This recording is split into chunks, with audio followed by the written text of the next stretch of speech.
Okay, now let's expound the Surangama Sutra. Ananda is about to ask the question again. Ananda said, though I recognize that the seeing nature does not return to any source, how can I be certain it is my true nature?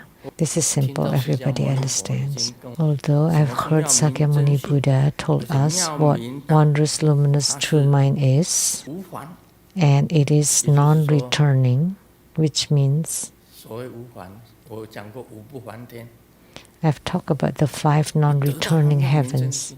Once you attain the wondrous, luminous, true mind, you will not lose it again. Impossible to lose it again. It is also non-arising and non-ceasing, because if it ceases, then that's returning. Because it's non-ceasing, it is non-returning. It is eternally present. Sakyamuni Buddha has spoken so much on the wondrous, luminous, true mind, and it is non-returning, will not cease. But how would I be certain that it is my wondrous, luminous, true mind? What is it? Ananda asks again. Sakyamuni Buddha, in the Surangama Sutra, in reply to Ananda, is back and forth, and perhaps cannot be easily understood by everyone. And I also almost miss it, but I have some experience, so I can explain it barely. So Sakyamuni Buddha told the Venerable Ananda, now I question you, though you have not yet attained the purity of complete outflow. Ananda has not have any attainment. So outflows of the body, outflows of the mind. If you have complete outflow, you have no more afflictions. And complete outflow of the body, then you're completely pure. But you have not attained that. But by virtue of the Buddha's divine power, because you are close to the Buddha, so the Buddha power can make him see the first Dhyana Heaven. There are 4 Dhyana Heavens, first, second, third, and fourth. And they are all in the realm of form and formlessness. So you just leave behind the realm of desire. That's because of the Buddha's power. So you would experience joy. So the realm of the first Dhyana Heaven is when you have abandoned the realm of desire and attain joy or bliss. And you would always feel joyful and happy, without obstruction, in the first Dhyana Heaven. But Aniruddha is also one of the 10 great disciples, the one first and foremost in celestial eyes, because he fell asleep when Sakyamuni Buddha was giving Dharma teaching.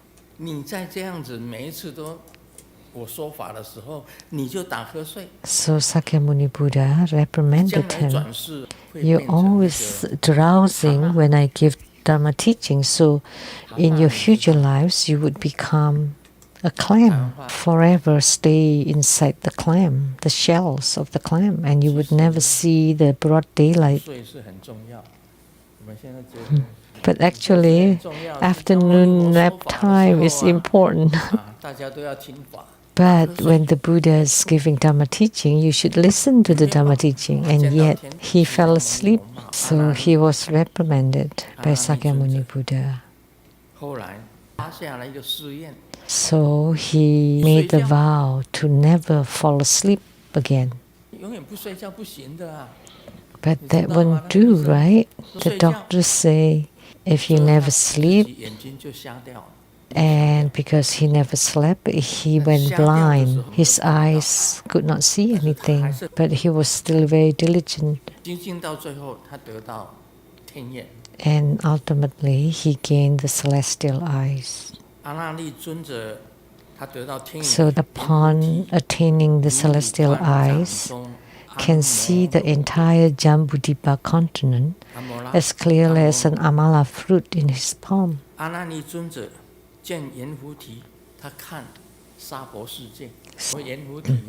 The so-called Jambudvipa, in Buddhism, the world was divided into 4 continents. Jambudvipa, the southern continent, and the eastern Puraviveda, and then the western Aniruddha, and then the northern Uttarakuru continent. And the human world is in the Jambudvipa southern continent. And where humans live is called Jambudvipa. So Aniruddha can see the entire Jambudvipa continent as clearly as an amala fruit in his palm. This amala is a kind of fruit in India. It's both sweet and sour.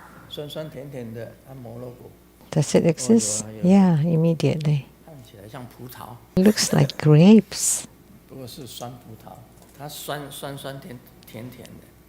It must be sour, like Indian gooseberry.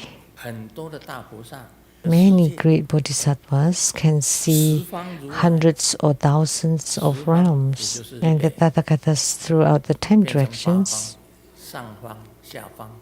So the 4 directions, 4 intermediate directions, and up and above, total of 10 directions, completely penetrate all purelands as numerous as dust motes, leaving nothing unseen. So all the Buddhas in the 10 directions perceive the worlds like the tiny dust motes.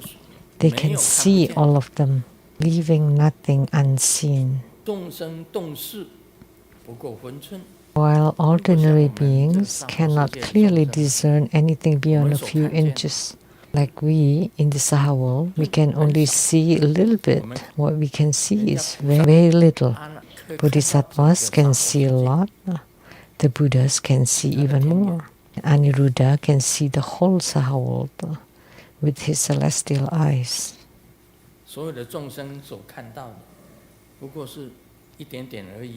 But the sentient beings can only see a little bit.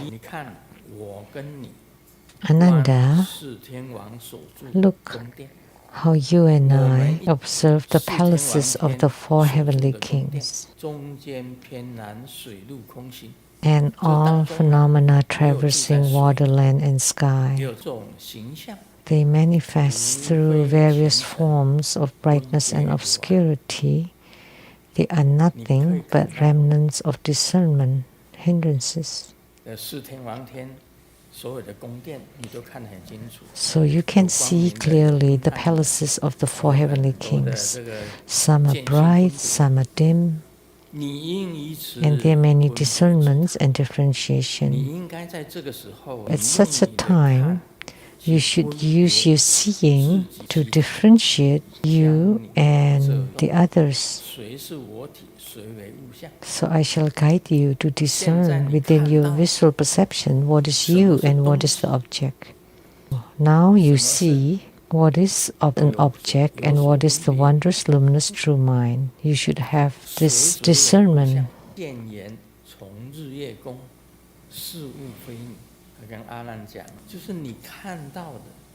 Telling Ananda, what you see, whether it's the sun, the moon, the palaces, they're all objects, things, not the wondrous, luminous, true mind. Even the 7 golden mountains, where are they? In Buddhism, Buddhist cosmology, the Mount Meru is at the center. Surrounding it are the 7 golden mountains, and further there are the iron fence mountains. So you see those, although they are radiant, very bright golden color, but they are also a kind of objects.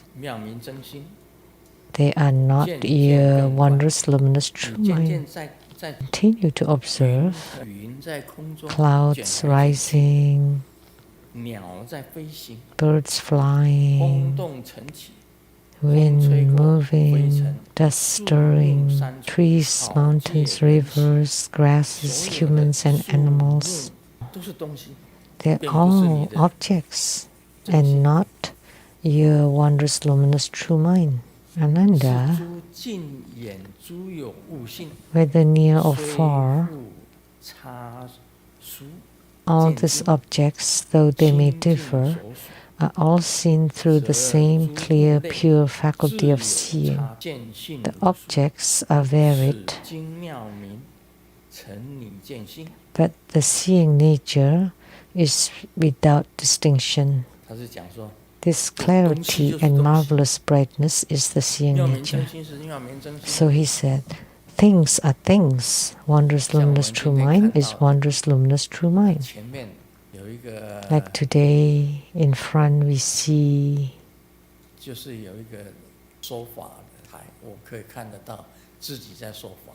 I can see myself giving Dharma teaching.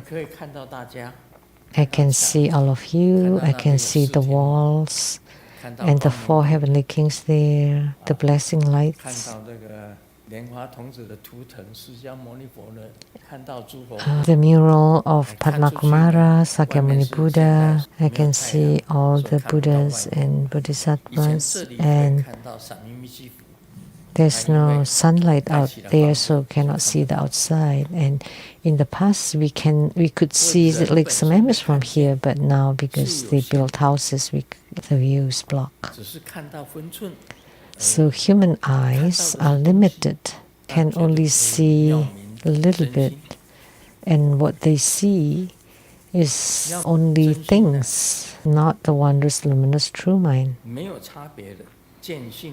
Because the wondrous luminous true mind has no discernment, no differentiation.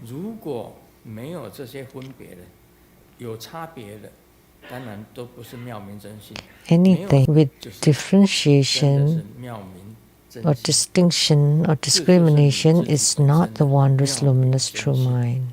But without it, it is the wondrous luminous true mind. So this is your wondrous luminous true mind.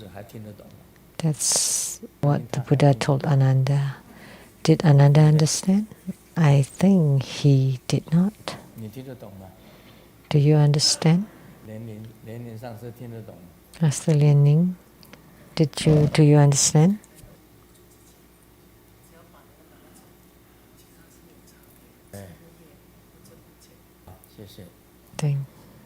Thank you.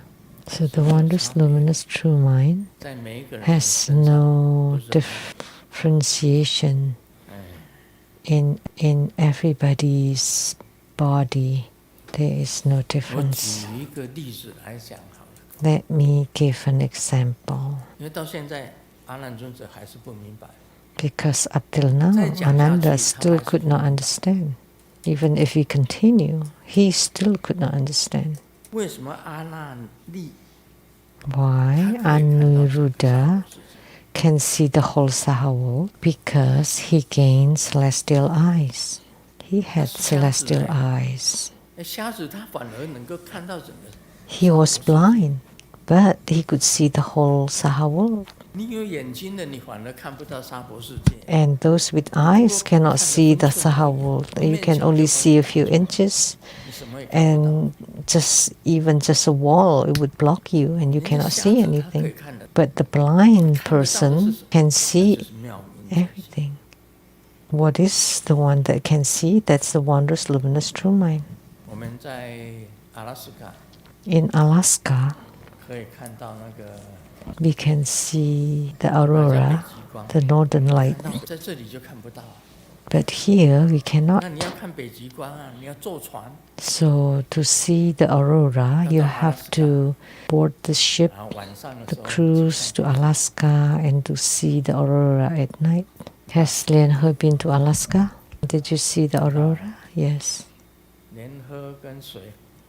Lian He and who? and disciples went on the cruise, and you told Grandmaster, we want to go on the cruise to Alaska to see the aurora. What did I say to you? You can see it at home.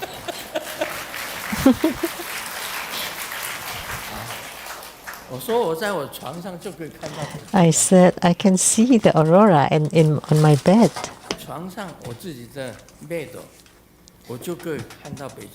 On my own bed, I can see the aurora. I don't have to get on the cruise to go to Alaska, to get out at night to see the northern light. I don't have to. Just on my bed, after I close my eyes, the northern lights will appear. So, every time when I give blessings to you, that was not me. That's not me. I pay homage to my yidams, and after I connect to the yidams, I give blessings by the power of the yidams.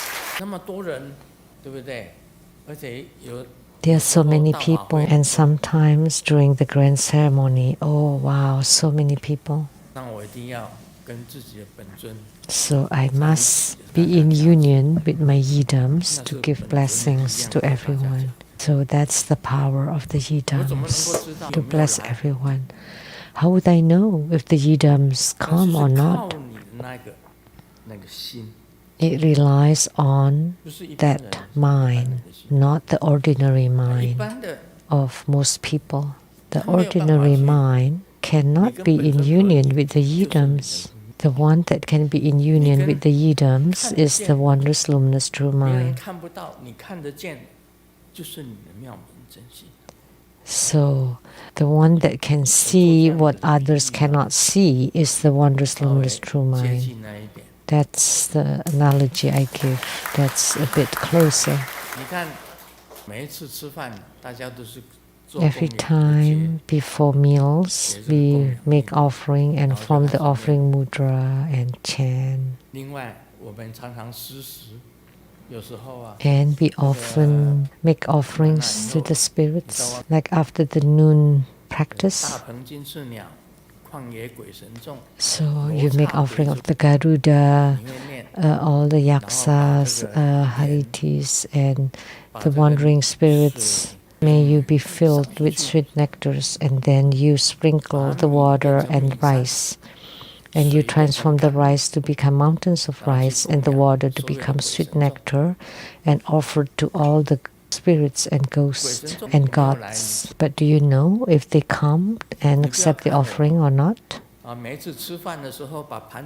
Don't think that because I lift my plate before meals above my brows and make offerings, close my eyes and then chant, do they come to accept your offering? You should know. The one who knows is the wondrous, luminous, true mind. But the one that does not know, that's just an ordinary mind, mundane mind. When you make offerings of the leftover food to the ghosts and gods and spirits, sprinkling rice and water, do you know if they come or not? You had your fill and bring some home too. So do you know if they come and receive your offerings or not?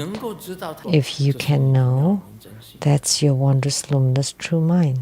If you don't know at all, then that's still a mundane or ordinary mind. I can only give this analogy to let you know that's the key point of the Surangama Sutra. All the Tathagatas in the 10 directions know of all the myriad, the trillions, zillions of dust-like worlds. They know all of it. So in the past, I have met Sakyamuni Buddha, and Sakyamuni Buddha descended right in front of me. When I performed the 1,000 Dharma vessels Bhadru deliverance, Sakyamuni Buddha also came, transforming into light, and I once was together with Sakyamuni Buddha. And then some Buddhists heard that and said, "That's a lie. Sakyamuni Buddha had entered Nirvana 2600 years ago. How could he have a coffee with you?" I drank the decaffeinated coffee, because I would not be able to sleep if I drink coffee. So those people criticized me. How could it be possible that you drank coffee with Sakyamuni Buddha? And he wrote clearly, the great light, self-mastery Buddha. And I said, oh no, that's too big. And then he changed into lotus light, self-mastery Buddha. Great is too great. That would be too eye-catching. People would be envious and jealous. So he changed it into lotus light. I saw him riding lotus light very clearly. But people don't believe it. If you have cultivated your true, wondrous, luminous, true mind, then you would know a whole lot. But before you achieve that, you don't have the realm of the first dhyana, second, third, fourth dhyana. You should go step by step.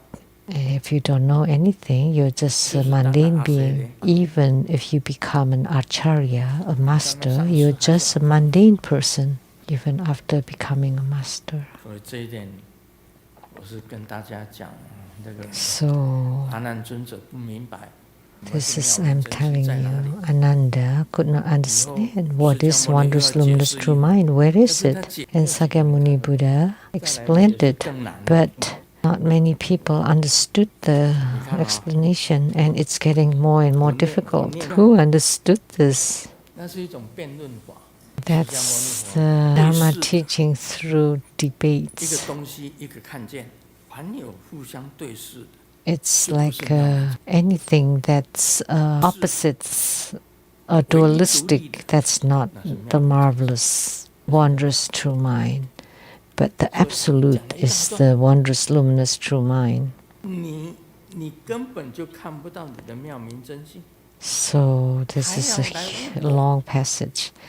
You don't see the wondrous, luminous, true mind, and you're asking me, and you are pleading for me to talk about it. It's such a long-winded explanation. We'll continue tomorrow.